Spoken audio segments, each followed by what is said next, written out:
අද දවසේ අපි මහා දැවැන්ත පතාක යෝධයෝ දෙන්නෙක් සභාව තුළ ශුදු පේදුරු සහ පාවුලු යන අපොස්තුලවරු උන්වහන්සේලාගේ මංගල්‍ය සමරද්දී මේ චරිත දිහා බැලුවම ඇත්තරම මේ චරිත මරන්න බැරි චරිත.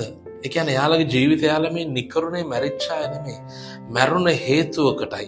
ඒ සටන හේතුවකටයි.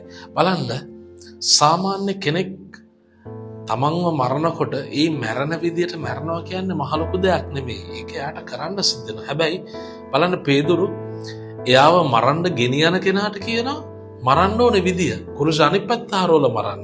එතකොට සාවුලු හැටියට මිනිස්සු 100,000 ගණනක් මරපු සභාවේ කතෝලිකයන් නැති නාශ කරපු සාවුලු දමස්කේ අත්දැකීමෙන් පස්සේ පාවුලු වෙනවා. මුළු නව ගිවිසුමේ භාගයකට වඩා ලියනවා. එහෙනම් ඒ ආදරය තුල තියෙන්නම ක්‍රිස්තුස් වහන්සේත් එක්ක යන ජීවිත ගැඹුරයි.